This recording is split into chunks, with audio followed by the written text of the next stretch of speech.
Howdy! I'm learning how to solder so that I can make my own hardware, and I'm really learning this as I go along. I'm a total newbie now, just doing an hour here and there, and I thought anyway I'd start making some videos to kind of capture my soldering learning process.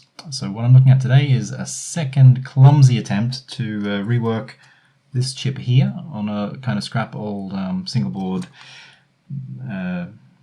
computer motherboard that I had lying around. So I had one go before removing that chip and then putting it back on, and it went pretty badly. So this is my second attempt to take it off again and put it back and hope that it's a little bit better. So I did this with a camera running on the microscope, and I had a bit of a look around at the first attempt, and I mean, it's really messy and horrible. The whole chip is kind of misaligned. The feet are not really sitting on the pads properly. There's too much solder in a lot of places. Stuff is totally bridged together. There's lots of horrible burnt flux lying around, and some of the legs are not even connected to the pads at all. So it's a pretty kind of horrific attempt, really. And it was one of the first things I even tried to solder. So then I just had another go to see if I could do it any better. So first thing I did was flux it up to get the solder running nice and smoothly. Then I hit it with a bit of hot air to just melt all of the solder joints that are holding the legs on, and just gently heat that up until the solder melts and I can flip the chip off with some tweezers. And you've got to be a bit careful feeling around for when it's ready to move, when it's loose, because if you put pressure on it, then and most of the legs are free, but a couple of them are still soldered, then it's going to kind of tear the pads up or bend the legs and that kind of thing. That's going to make it really hard to put back.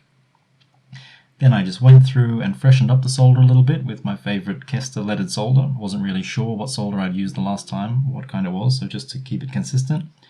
And then I got in with some solder braid to wick up that solder and just get the pads nice and flat. Then I cleaned it up with some isopropyl alcohol and some wipes, and it didn't really seem all that flat. There seemed to be some solder left, so I fluxed it up again. And I had another go at desoldering it, this time with a smaller braid that's a little bit better matched to the size of the pads, so it didn't get stuck so much like the first time around. And then I cleaned that up with alcohol and also used a softer brush. I used a toothbrush instead of this big nylon brush, just to avoid extra damage. And it was interesting looking through the microscope with the light polarizer, because it really showed that some pads looked a little bit different than others. And I'm actually not sure what I'm seeing there, what that information is, but it seems potentially relevant. Maybe that's showing clean pads versus ones that have some solder left over or something. That's something to think about another time.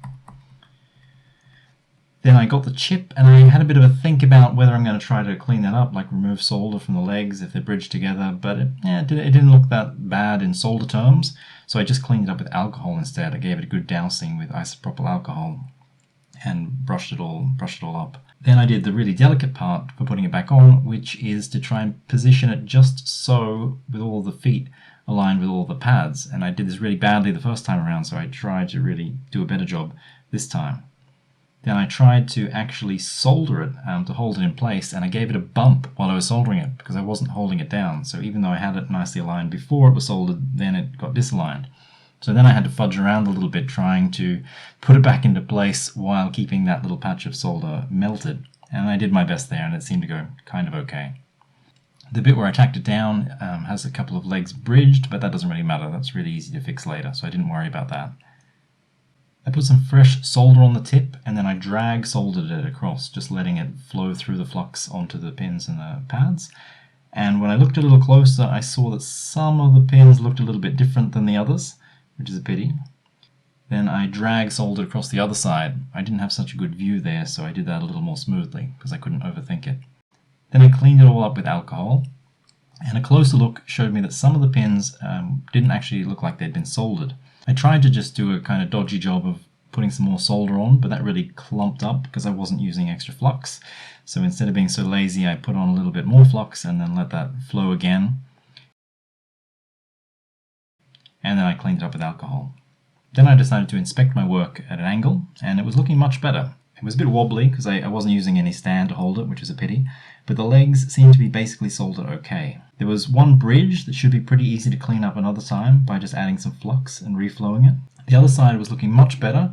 There seemed to be a little bit of unwanted bridging to a nearby pad, but that should be pretty easy to wick up later. It might even be electrically connected on the board.